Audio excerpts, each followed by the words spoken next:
परमेश्वराच्या नावाला धन्यवाद असो.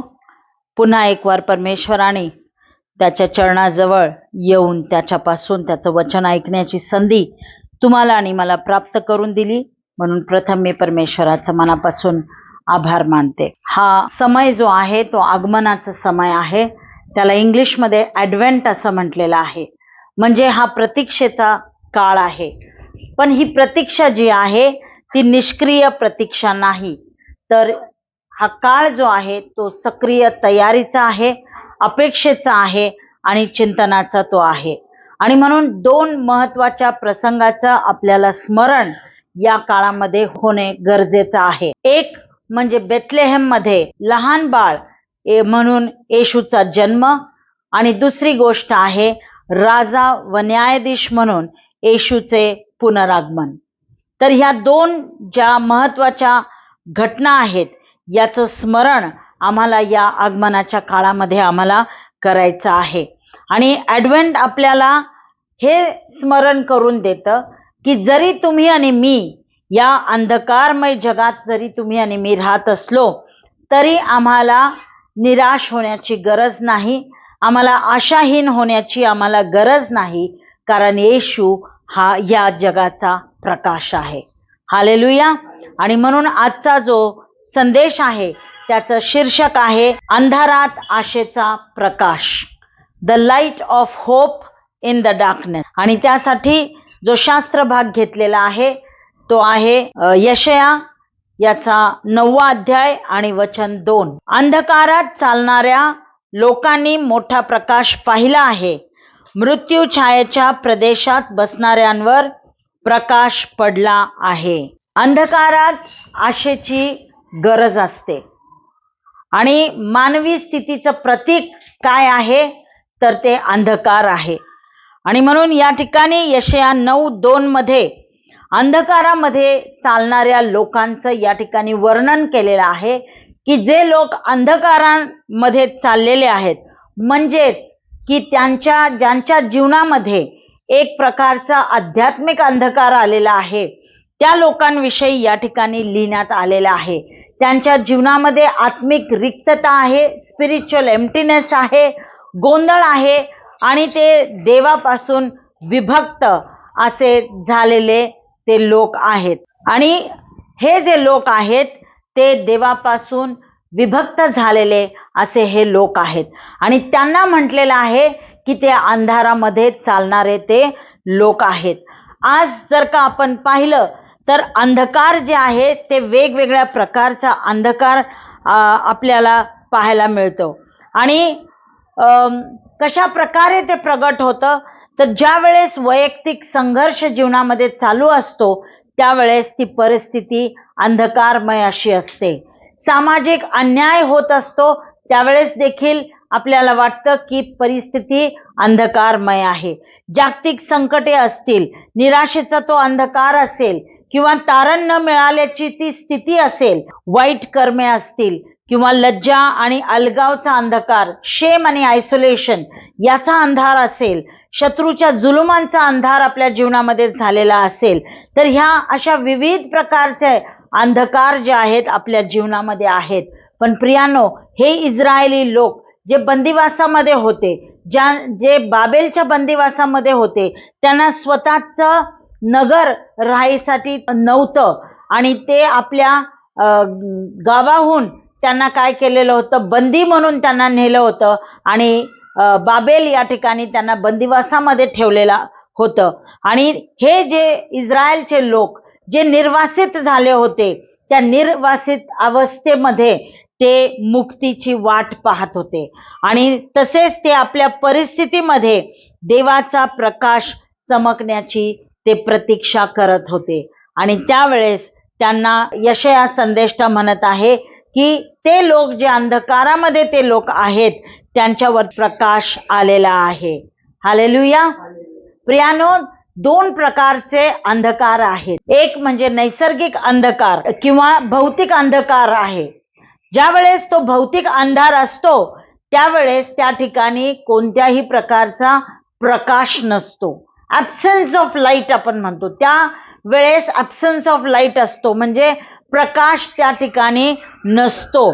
ती एक नैसर्गिक स्थिती आहे ज्याच्यामध्ये आपल्याला काहीही त्या अंधारामध्ये दिसत नाही आणि कोणतीही गोष्ट आपल्याला जाणवत देखील नाही, किंवा आपण निश्चितपणे आपण हे सांगू शकत नाही अंधारामध्ये की माझ्या उजवीकडे काय आहे, डावीकडे काय आहे, माझ्या पुढे काय, मागे काय, हे आम्हाला अंधारामध्ये दिसत नाही, म्हणून आम्ही ते सांगू शकत नाही. आणि अशा अंधारामध्ये ज्यावेळेस आम्ही उभे असतो किंवा चालत असतो त्यावेळेस आमच्यामध्ये भीती निर्माण होते. तर हे भौतिक अंधकाराबद्दल आहे. पण आत्मिक अंधकार सुद्धा आपल्या जीवनामध्ये असतो किंवा येऊ शकतो. आणि आत्मिक अंधकार म्हणजे काय आहे, तर देवापासून वेगळी झालेली स्थिती. देव जो सर्व प्रकाशाचा स्रोत आहे, ज्याला आपण म्हणतो की तो सत्य आहे, तो जीवन आहे, तो आमचा मार्ग आहे, त्याच्यापासून ज्यावेळेस आम्ही वेगळे होतो त्यावेळेस आम्ही आत्मिकरित्या आमच्या जीवनामध्ये अंधकार येतो. एवढंच नव्हे तर ज्यावेळेस आम्ही देवाच्या विरुद्धामध्ये वागतो, आम्ही देवाच्या विरुद्धात पाप करतो, बंडखोरी करतो, आम्ही सत्यापासून ज्यावेळेस अज्ञानी आम्ही असतो, देवाच्या वचनावरती आम्ही विश्वास ठेवत नाही, देवाचं वचन आम्ही ज्यावेळेस नाकारतो, ज्यावेळेस आशाहीन जीवन आम्ही जगतो, त्यावेळेस आम्ही परमेश्वरापासून वेगळे असे होतो. आणि मग तो आत्मिक अंधकार जो आहे तो आमच्या जीवनामध्ये आम्हाला दिसून येतो. आणि प्रियानो, या अंधकारामुळे आपल्या जीवनामध्ये त्या अंधकाराचा परिणाम देखील आपल्याला दिसू लागतो. आणि परिणाम काय होतो की ज्यावेळेस देवाचं मार्गदर्शन आमच्या जीवनामध्ये नसतं त्यावेळेस आम्ही काय होतो, त्या मार्गापासून आम्ही हरवतो, तो मार्ग आम्ही गमवतो किंवा तो मार्ग आम्ही चुकतो. ज्यावेळेस पाप आमच्या जीवनात येतं, दुःख आमच्या जीवनामध्ये येतं, निराशा आमच्या जीवनामध्ये येते, त्यावेळेस या गोष्टी आम्हाला आत्मिकरित्या आंधळे करतं. आणि आम्ही आत्मिकरित्या आंधळे झाल्यावरती जे देवाने उद्देश आमच्या जीवनासाठी ठेवलेलं आहे त्या उद्देशाचं खरं स्वरूप तुम्ही आणि मी पाहू शकत नाही, कारण आम्हाला या पापमय गोष्टींनी आंधळे केलेलं आहे. आणखीन एक परिणाम या अंधकाराचा काय होतो की आम्हाला भीती वाटू लागते. आम्ही त्या अंधारामध्ये असताना आम्हाला आमच्यामध्ये चिंता ही निर्माण होते. आणि ज्या वेळेस आत्मिक अंधकारामध्ये आम्ही सापडतो त्यावेळेस म्हटलेलं आहे की कायमस्वरूपी आम्ही देवापासून विभक्त होतो. मत्तई 25:30 मध्ये लिहिलेलं आहे की त्याला खोल अंधारामध्ये टाकून द्या, जिथे दातखाने आहे, जिथे रडणे आहे, म्हणजेच की देवापासून आम्हाला वेगळं केलं जाईल, आम्हाला त्या नरकामध्ये टाकले जाईल जिथे फक्त रडणं आणि दातखाना आहे. आणि कायमस्वरूपी आम्ही देवापासून विभक्त केले जाऊ. पण ख्रिस्ती म्हणून आपल्याला परमेश्वराने दिलेल्या अभिवचनावरती तुम्हाला आणि मला विश्वास ठेवायचा आहे. कारण जर आम्ही देवावरती विश्वास ठेवला, त्याच्या अभिवचनावरती जर आम्ही विश्वास ठेवला, तर ह्या अंधकाराच्या सावल्यांचा सामना जो आहे तो तुम्ही आणि मी करू शकतो. आणि म्हणून या अंधकाराच्या समयामध्ये देवाचं अभिवचन तुमच्या आणि माझ्यासाठी हे आहे की त्यांनी त्याचा जो प्रकाश आहे तो तुमच्या आणि माझ्यासाठी पाठवलेला आहे आणि तो प्रकाश आमच्या जीवनामध्ये तो प्रकाशेल. हालेलुया. आणि त्याचप्रमाणे यशायाने म्हटल्याप्रमाणे मृत्यू छायेच्या प्रदेशात बसणाऱ्यांवर प्रकाश पडला आहे, तसा हा जो प्रकाश परमेश्वर पाठवणार आहे तो मृत्यू छायेच्या अंधकारामध्ये जे आहेत त्यांच्यावरती तो प्रकाशणार आहे. हालेलुया. आणि मग ख्रिस्तामध्ये जी आशा तुम्हाला आणि मला देऊ केलेली आहे त्या आशेची पूर्तता झालेली आपल्याला पाहायला मिळतं. कोण आहे हा प्रकाश? तर हा प्रकाश येशू ख्रिस्त आहे. तो अभिवचनाचा प्रकाश आहे. आणि यशायाने जी भविष्यवाणी केली त्या भविष्यवाणीमध्ये तो म्हणत आहे की महान प्रकाश लोकांनी पाहिलेला आहे किंवा लोकांवरती पडलेला आहे. तर यशायाने जे भविष्यवाणी केली महान प्रकाशाची म्हणजे येशूची, ती जी भविष्यवाणी आहे त्याची पूर्तता येशूच्या जन्माने झालेली आपल्याला पाहायला मिळते. योहानकृत शुभवर्तमान याचा 8वा अध्याय आणि 12व्या वचनामध्ये येशू म्हणतो, मीच जगाचा प्रकाश आहे आणि जो मला अनुसरतो तो अंधारात चालणार नाही, तर त्याच्याजवळ जीवनाचा प्रकाश असेल. हालेलुया.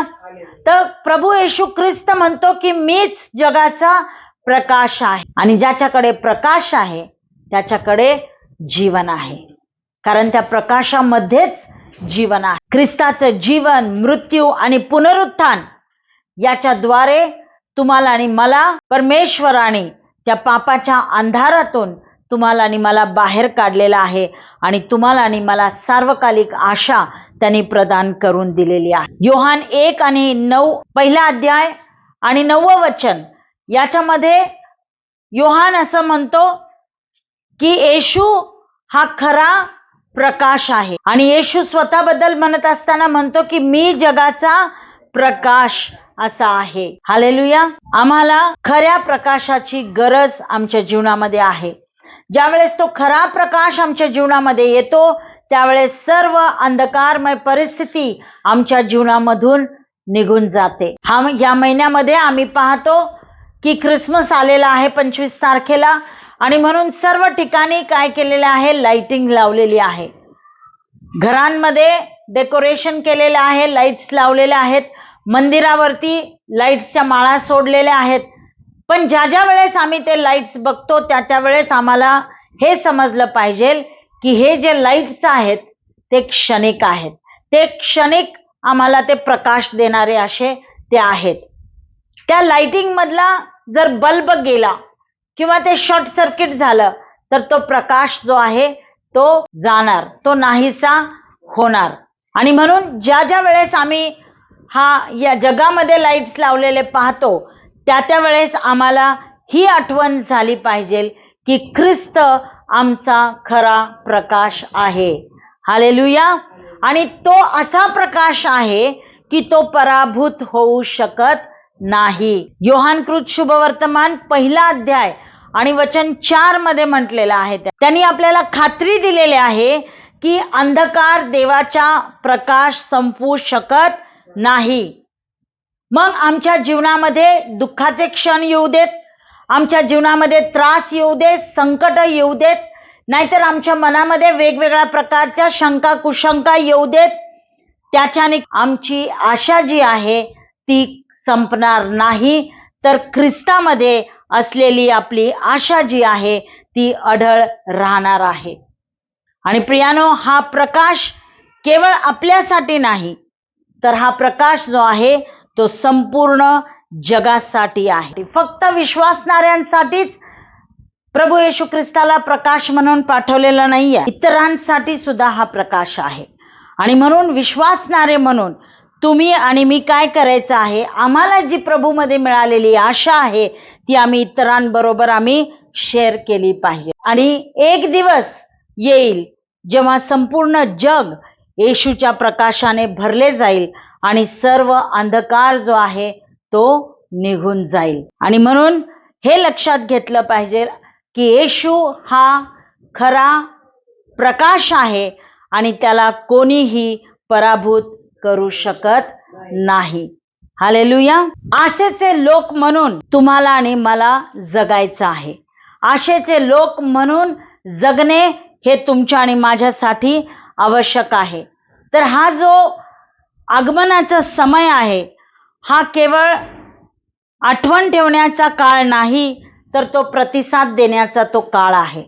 आणि मग आम्ही आमच्या हृदयाची आणि आमच्या जीवनाची तयारी आम्ही कशी केली पाहिजे, तर आम्हाला परमेश्वराच्या वचनावरती विश्वास हा ठेवला पाहिजे. पहा, ज्यावेळेस परमेश्वराचा दूत येऊन मरियेला तो ज्यावेळेस सांगतो की तुला पुत्र होणार आहे आणि त्याचं नाव तू येशू ठेवणार आहेस, त्यावेळेस लूक पहिला अध्याय 38व्या वचनामध्ये मरिया म्हणाली, पहा मी प्रभूची दासी, आपण सांगितल्याप्रमाणे मला हो. तर मरियाने देवाकडून आलेल्या अभिवचनावरती तिने विश्वास ठेवला. तिने प्रश्न केले नाही कधी होणार आणि हे केव्हा होणार आणि किती वेळ ह्या गोष्टीला लागणार आहेत, हे प्रश्न तिने केलेले नाहीयेत.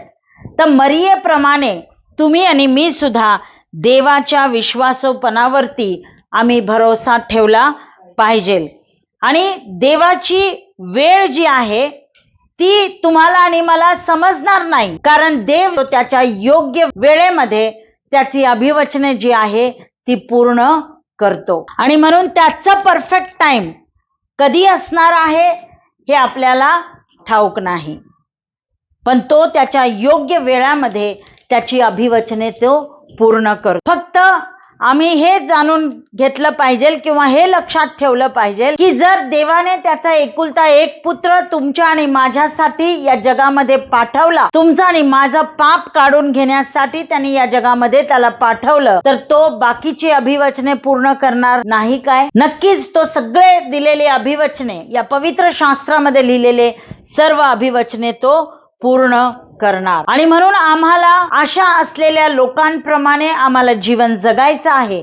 आणि तसं जीवन जगत असताना आम्हाला इतरांसाठी आम्हाला प्रकाश बनायचा आहे. मत्तेकृत शुभवर्तमान याचा 5वा अध्याय आणि वचन 14 ते 16. तुम्ही जगाचा प्रकाश आहात. डोंगरावर वसलेले नगर लपू शकत नाही. दिवा लावून मापाखाली ठेवीत नसतात, दिवटणीवर ठेवतात, म्हणजे तो घरातल्या सर्वांना प्रकाश देतो.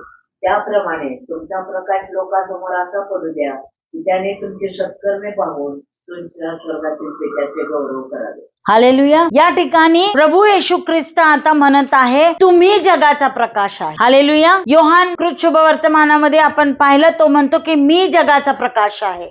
आणि या ठिकाणी तो म्हणत आहे तुम्ही जगाचा प्रकाश आहात. आणि म्हणून आम्हाला तो प्रकाश सर्वांना द्यायचा आहे. हालेलुया. म्हणजेच की येशू ख्रिस्त जो आमच्यामध्ये आहे, जो तो खरा प्रकाश आहे, जो आमच्यामध्ये आहे, तो इतरांना आमच्या जीवनाच्या द्वारे तो दिसला पाहिजे.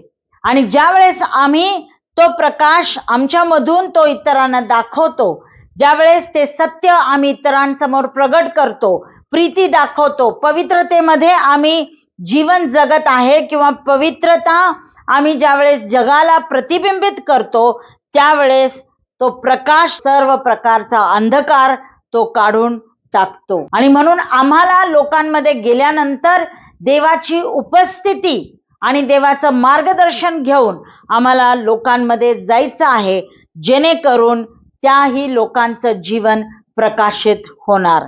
हालेलुया. या ठिकाणी म्हटलेलं आहे की दिवा लावून मापाखाली ठेवीत नसतात, दिवटणीवर ठेवतात, म्हणजे तो घरातल्या सर्वांना तो प्रकाश देतो. म्हणजे याचा अर्थ काय आहे की जर का प्रकाश हवा असेल तर तो प्रकाश जो आहे तो दिसला पाहिजे. आणि एवढंच नव्हे तर तो प्रकाशित असणं गरजेचं आहे.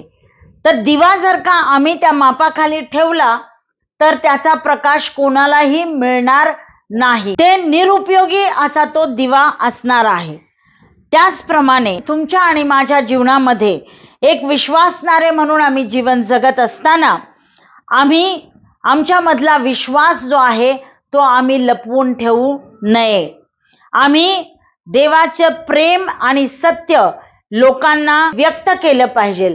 ते व्यक्त करत असताना आम्हाला कोणत्याही प्रकारची लाज वाटली नाही पाहिजे.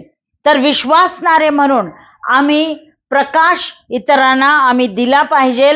सकारात्मक प्रभाव आमचा त्या लोकांवरती पडला पाहिजे. येशूने तुम्हाला आणि मला त्याचे अनुयायी म्हणून तुम्हाला आणि मला पाचारण केलेलं आहे. आणि म्हणून आम्ही आमच्यामध्ये जी चांगली कृत्य आहेत ती आम्ही ज्यावेळेस चांगली कृत्य करतो त्यावेळेस आम्ही तो प्रकाश आम्ही इतरांना आम्ही देतो. आणि म्हणून प्रीतीने कार्य करा, प्रीतीची कृत्य करा, दयेची कृत्य करा आणि नीतिमत्वाची कृत्य करा आणि लोकांना ख्रिस्ताकडे तुम्ही वळवा, जेणेकरून ते लोक ख्रिस्ताकडे येईल आणि प्रभू परमेश्वराचं गौरव हे होईल. हालेलुया. आणि म्हणून इतरांबरोबर आम्ही ती आशा शेअर केली पाहिजे, इतरांना आम्ही ते सांगितलं पाहिजे. गरजू लोकांप्रती आम्ही सहानुभूती दाखवली पाहिजे. प्रीती, दया आणि नीतिमत्वाचे कार्य करून आम्ही लोकांच्या प्रती सहानुभूती आम्ही दाखवणं गरजेचं आहे. ज्याच्याशी आमचा वादविवाद आहे, ज्या लोकांपासून आम्ही वेगळे झालो असेल, दूर गेलो असेल, त्यांच्याशी आम्हाला पुन्हा संबंध प्रस्थापित करायचे आहेत. त्यांना क्षमा करायची आहे. पुन्हा प्रीतीने, प्रेमाने त्यांच्या जवळ जायचं आहे आणि तुटलेले नातेसंबंध पुन्हा प्रस्थापित करायचं आहे. जे लोक संघर्ष करत आहेत, लाईफमध्ये, जीवनामध्ये ते स्ट्रगल करत आहेत, त्या लोकांना आम्हाला देवाच्या वचनाने आम्हाला त्यांना उत्तेजन प्राप्त करून द्यायचं आहे. अशा प्रकारे तुम्ही आणि मी त्या जगासाठी आम्ही प्रकाश बनू शकतो. त्याचप्रमाणे आम्हाला काय करायचं या आगमनाच्या काळामध्ये? स्वतःची आम्हाला तयारी करायची आहे. प्रभू येशू ख्रिस्त येणार, पुन्हा येणार आणि त्याच्या पुनरागमनासाठी तुम्हाला आणि मला तयार राहायचं आहे. हे ॲडव्हेंट काळ आपल्याला हे स्मरण करून देते की आपण आधी पण अजून नाही, म्हणजे ऑलरेडी बट नॉट येट या काळामध्ये आम्ही जगत आहोत. ऑलरेडी म्हणजे आधीच प्रभू येशू ख्रिस्त जन्मास आलेला आहे, पण नॉट येट म्हटलेलं आहे, म्हणजे अजून नाही, म्हणजेच की त्याचं दुसरं आगमन अजून झालेलं नाहीये. आणि म्हणून ही वेळ आहे आम्ही आपलं हृदय तपासण्यासाठी. काय आम्ही त्याच्या प्रभुत्वाला सन्मान देणारे जीवन आम्ही जगत आहोत का? हा प्रश्न आम्ही स्वतःला केला पाहिजे. मत्ती 24:42 मध्ये म्हटलेलं आहे, सावध राहा, जागृत असा. त्या ठिकाणी म्हटलेलं आहे, म्हणून जागृत राहा, कारण कोणत्या दिवशी तुमचा प्रभू येईल हे तुम्हास ठाऊक नाही. आणि म्हणून आम्हाला काय करायचं आहे?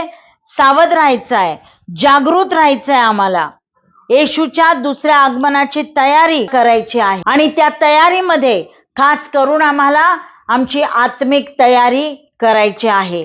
एवढंच नव्हे तर जे काही प्रभू येशू ख्रिस्तानी शिकवण तुम्हाला आणि मला दिलेले आहे, त्या शिकवणीला जुळणारे जीवन आम्ही जगलं पाहिजे. मग त्यामध्ये कोणकोणत्या गोष्टी समाविष्ट आहेत? तर सर्वप्रथम आम्हाला पश्चाताप करायचा आहे आणि त्या शुभ वर्तमानावरती आम्हाला विश्वास ठेवायचा आहे. कारण ज्या वेळेस आमच्या जीवनामध्ये पाप असतं, बंडखोरपणा असतो, त्यावेळेस आमच्या जीवनामध्ये तो अंधार असतो. आणि जिथे कुठे अंधार आहे, येशूचा प्रकाश जो आहे तो जोपर्यंत ते अंधाराची परिस्थिती जात नाही तोपर्यंत येशूचा प्रकाश आमच्या जीवनावरती प्रकाशणार नाही. आणि म्हणून आम्हाला पश्चाताप करायचा आहे. त्या पापासाठी आम्हाला क्षमा मागायची आहे, त्या बंडखोरीसाठी आम्हाला क्षमा मागायची आहे.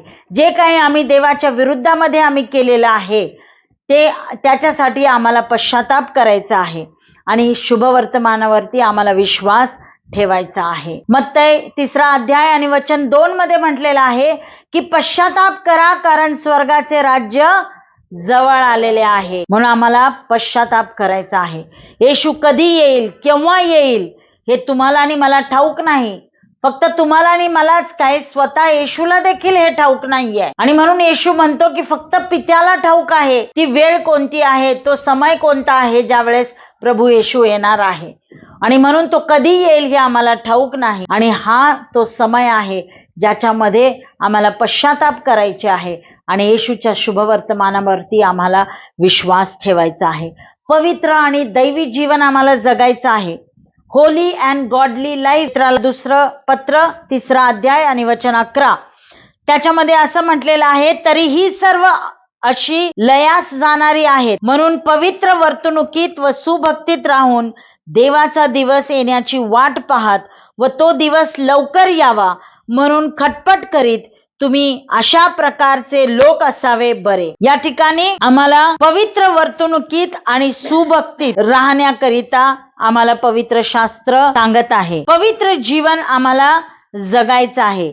आमचं वागणूक, वर्तणूक ही पवित्र असली पाहिजे आणि सुभक्तीमध्ये आम्ही राहून तो येण्याची वाट तुम्हाला आणि मला पाहायची आहे प्रियानो. आणि मग हे करत असताना आम्हाला काय करायचं आहे? येशूची प्रतीक्षा आम्ही करत असताना आम्हाला येशूने दिलेल्या सर्व आज्ञा ज्या आहेत किंवा पवित्र शास्त्रामधल्या सर्व आज्ञांचं पालन आम्हाला करायचं आहे. आम्हाला प्रीती इतरांना आम्हाला दाखवायची आहे आणि सर्व प्रकारच्या पापापासून आमचं जीवन दूर ठेवायचं आहे.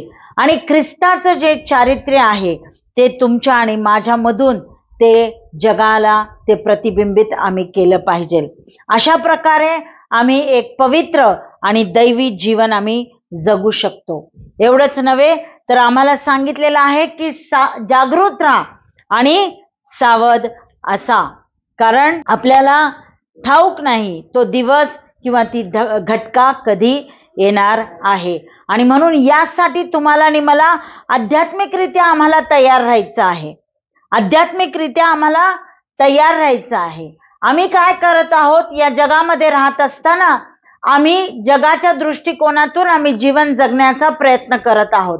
आम्ही धन संपत्ती सर्व काही आम्ही गोळा करत आहोत. का तर आमच्या लेकरा बाळांना ते उपयोगात येईल. आम्ही घरं बांधत आहोत यासाठी की आमची लेकरं त्याच्यामध्ये राहतील किंवा लेकरांची लेकरं त्याच्यामध्ये राहतील. आम्ही धन संपत्ती गोळा करत आहोत यासाठी की ते आमच्या लेकरांना ते उपयोगात पडेल. पण प्रियानो, आम्हाला काय करायचं आहे? आम्हाला ही जगिक तयारी नाही करायची आहे. आम्हाला आत्मिक दृष्ट्या आम्हाला तयारी करायची आहे. कारण येशू जर का आज आला, या क्षणाला आला, तर तुमचं घर दार पैसा अडका प्रॉपर्टी सगळं काही इथेच राहणार आहे. आणि जर का तुम्ही आत्मिक दृष्ट्या जर का तुम्ही त्यासाठी तयार नसला तर तुम्ही पण इथेच राहणार आहे. आणि म्हणून येशूच्या आगमनासाठी आम्ही आत्मिक दृष्ट्या तयार असलं पाहिजे. आत्मसंतुष्टता आम्ही टाळली पाहिजे आणि किंवा या सांसारिक गोष्टीमध्ये आम्ही स्वतःला विचलित करून घ्यायचं नाही. तर आम्हाला काय करायचं आहे? प्रार्थना करायची आहे आणि त्या देवाशी आम्हाला कनेक्ट राहायचं आहे. मत्ती 26 आणि 41 मध्ये म्हटलेलं आहे की तुम्ही परीक्षेत पडू नये म्हणून जागृत राहा व प्रार्थना करा. मत्ती 26:41. तुम्ही परीक्षेत पडू नये म्हणून जागृत राहा व प्रार्थना करा.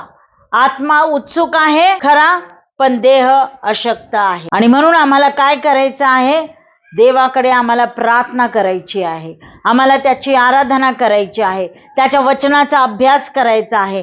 त्याच्याबरोबर एक जवळीक नातेसंबंध, एक मजबूत नातेसंबंध देवाबरोबर आम्हाला प्रस्थापित आम्हाला करायचा आहे. आणि प्रार्थना काय करते माहिती आहे? आम्हाला देवाच्या इच्छेमध्ये चालण्यास आम्हाला मदत करते आणि आमचा विश्वास ती अधिक मजबूत करते. आणि म्हणून आम्हाला प्रार्थना करायची आहे आणि आम्हाला देवाच्या सानिध्यामध्ये सदैव राहायचं आहे.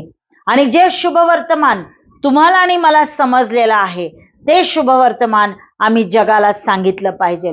आणि म्हणूनच मत्ती 28 आणि 19-20 मध्ये प्रभू येशू ख्रिस्त म्हणतो की जा आणि साऱ्या सृष्टीला सुवार्ता सांग. प्रभू येशू ख्रिस्तानी जी सुवार्ता तुम्हाला आणि मला सांगितलेली आहे, जी सुवार्ता तुम्हाला आणि मला समजलेली आहे, जो तारणाचा मार्ग तुम्हाला आणि मला सापडलेला आहे, जो अनंतकालचं जीवन तुम्हाला आणि मला प्राप्त झालेला आहे, तो मार्ग ते जीवन आम्ही इतरांना आम्ही दिलं पाहिजे. हालेलुया. आणि आम्ही त्यांच्यासाठी प्रकाश असं बनलं पाहिजे. आणि जे काही आम्ही इतरांसाठी करू ते आम्ही प्रेमामध्ये प्रीती खातर आम्ही ते केलं पाहिजे. आम्ही इतरांची सेवा करत असताना आमच्यामध्ये देवाची प्रीती असणं गरजेचं आहे.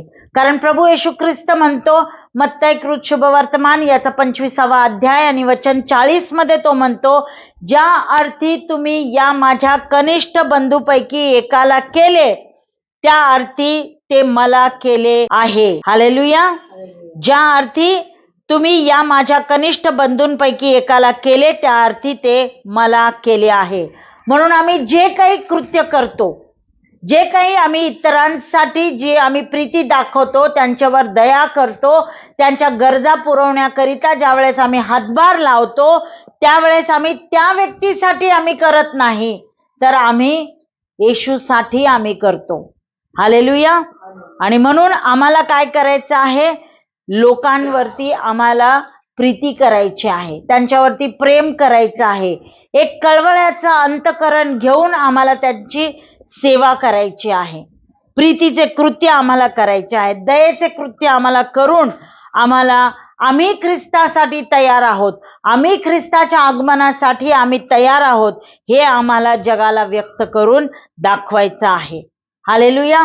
त्यानंतर आम्ही ख्रिस्ताच्या आगमनासाठी तयारी करत असताना आम्हाला विश्वासू राहणं गरजेचं आहे. किती जरी आमच्या जीवनामध्ये परीक्षा आल्या, किती जरी संकट आमच्या जीवनामध्ये आले, तरी आम्हाला विश्वासू राहायचा आहे.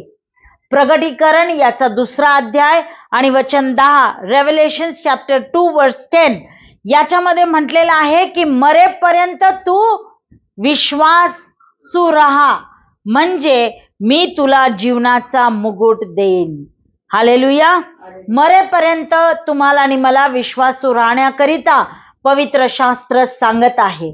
आणि त्याचा परिणाम काय होणार आहे, तर जीवनाचा मुकुट तुम्हाला आणि मला परमेश्वर देणार आहे.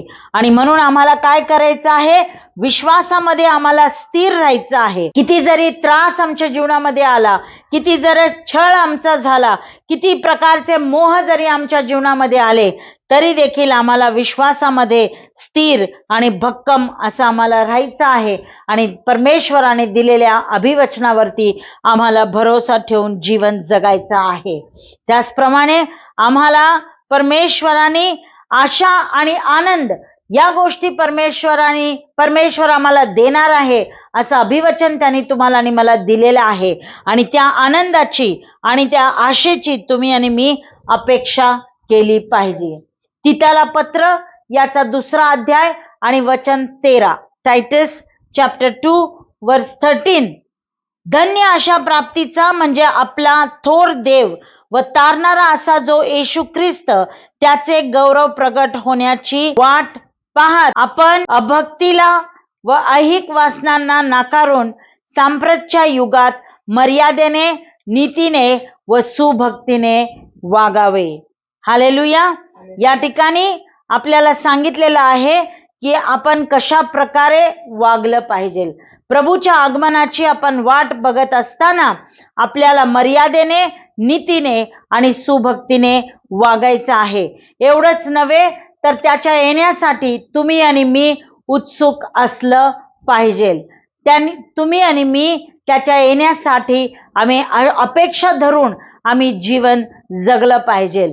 आणि ह्या विश्वासाने जीवन जगलं पाहिजे की परमेश्वराचं राज्य जसं स्वर्गामध्ये आहे तसंच या पृथ्वीवरती ते प्रस्थापित होणार आहे आणि सार्वकालिक आनंद सर्व विश्वासणाऱ्यांना मिळणार आहे. हालेलुया. तर अशा प्रकारे तुमची आणि माझी ही आत्मिक तयारी आमची असणं गरजेचं आहे. आणि म्हणूनच आपल्याला पवित्र शास्त्र सांगतं की जागृत राहा, कारण कोणत्या दिवशी तुमचा प्रभू येईल हे तुम्हास ठाऊक नाही. हालेलुया.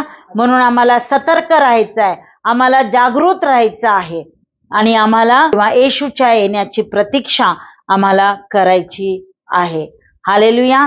त्याचप्रमाणे शेवटी मला तुम्हाला सांगू द्या की आशेची परिवर्तनशील शक्ती आहे.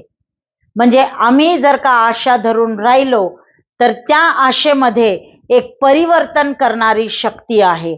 आणि म्हणून आशा काय करते, आमचा दृष्टिकोन बदलते. हालेलुया. आमचा दृष्टिकोन बदलते. जेव्हा आमच्या जीवनामध्ये अडचणी येतात, वेगवेगळ्या प्रकारची आव्हानं आमच्या जीवनामध्ये येतात, त्यावेळेस आम्ही काय करतो, आम्ही ते शांतीने ते सर्व काही आम्ही सहन करतो. का तर या परिस्थितीमध्ये आम्हाला एक आशा आहे की परमेश्वर जो आहे तो आम्हाला सर्व अडचणीतून तो बाहेर काढणार आहे.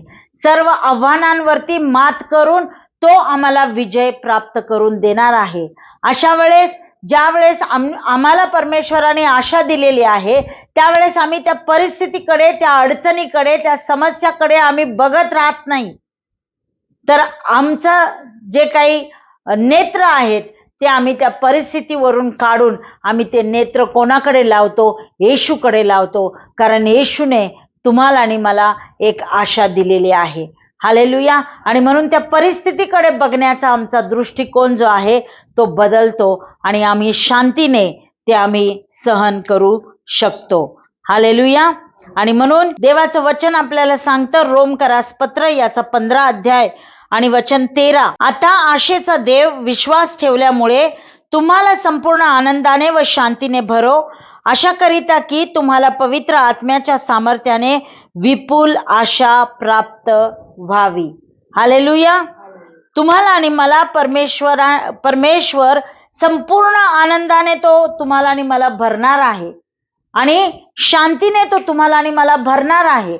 आणि म्हणून ज्या वेळेस आम्ही आव्हानांना सामोरे जातो, अडचणीच्या परिस्थितीमधून आम्ही जातो, तर त्या परिस्थितीमध्ये आम्ही आनंदच करतो, कारण परमेश्वर आमचा आनंद आहे. तो आम्हाला त्या परिस्थितीमध्ये आनंद देणार आहे. आणि एवढंच नव्हे तर तो तुम्हाला आणि मला शांतीने भरणार आहे, असं देखील हे वचन आपल्याला सांगतं.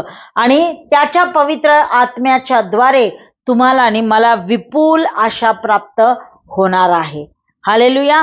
दुसरी गोष्ट आशा तुमच्या आणि माझ्यासाठी करते, ती म्हणजे आशा कृतीला प्रेरित करते. खरी आशा केवळ प्रतीक्षा करत नाही, तर ती कृती करते आणि ती आपल्याला प्रेम आणि सेवेद्वारे आपला विश्वास जगण्यासाठी ती प्रवृत्त करते. ख्रिस्ताचा प्रकाश तुमच्या आणि माझ्यामध्ये जस जसा चमकतो तस तसा जे आहे या जगामध्ये तो आशेचं साधन बनतो. हालेलुया. आणि म्हणून जास्तीत जास्त तो ख्रिस्ताचा प्रकाश आमच्यामधून इतरांना दिसावा याकरिता आम्ही प्रयत्न केला पाहिजे. आणि या आगमन समयामध्ये ख्रिस्ताचा प्रकाश तुमच्या हृदयाला आशेने भरू दे. लक्षात ठेवा की हे जे बाळ बेथलेहेम शहरामध्ये जन्मलेलं होतं, या बाळाने मृत्यूवरती विजय मिळवलेला आहे. तो तारणहार झालेला आहे आणि तो गौरवाने तो पुन्हा येणार आहे. एक राजा म्हणून तो पुन्हा येणार आहे. एक न्यायाधीश म्हणून तो पुन्हा येणार आहे. जगावरती राज्य करायला आणि जगाचा न्याय करण्याकरिता तो पुन्हा येणार आहे. आणि म्हणून त्या आगमनाची तयारी करत असताना सर्व प्रकारच्या आपल्या जीवनामधील ज्या काही अंधाराच्या परिस्थिती असतील, त्या अंधाराच्या परिस्थितीमध्ये तुम्हाला जरी भारावून गेल्यासारखं वाटत असेल, तरी तुम्ही काय करा, धीर धरा त्याच्यामध्ये, कारण देवाचा प्रकाश जो आहे तो तुमच्यावरती पडलेला आहे. हालेलुया. त्याचा प्रकाश जो आहे तो अधिक महान आहे. आज आम्ही प्रकाशामध्ये आहोत, पण जग अंधारामध्ये आहे आणि जग बदलण्याची वाट तुम्ही आणि मी पाहत आहोत. तरी देखील ती वाट पाहत असताना आम्ही हे लक्षात ठेवलं पाहिजे की ख्रिस्ताचा प्रकाश जो तुमच्या आणि माझ्यामध्ये आहे तो त्या लोकांवरती तो चमकणार आहे. हालेलुया.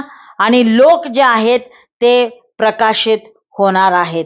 आणि म्हणून या आगमनाच्या समयामध्ये आम्ही ख्रिस्ताच्या सतत वाढणाऱ्या प्रकाशाची आपण आठवण ही करूया. ख्रिस्ताने आपल्याला आशा दिलेली आहे, शांती दिलेली आहे, आनंद दिलेला आहे आणि त्याचं प्रेम देखील त्यांनी तुम्हाला आणि मला दिलेलं आहे. आणि म्हणून आशेचे लोक म्हणून आपण पुढे जाऊया आणि आपले जे जीवन ख्रिस्ताच्या प्रकाशाने जे आहे ते उजळवूया. हालेलुया. तर परमेश्वर करो या संदेशाच्या द्वारे आपणाला तो आशीर्वादित करो आणि तुम्ही जगाचे प्रकाश व्हा आणि इतरांना त्या येशूच्या प्रकाशामध्ये घेऊन या. हालेलुया. Praise the Lord. परमेश्वराला या वचनाबद्दल आपण धन्यवाद देऊया.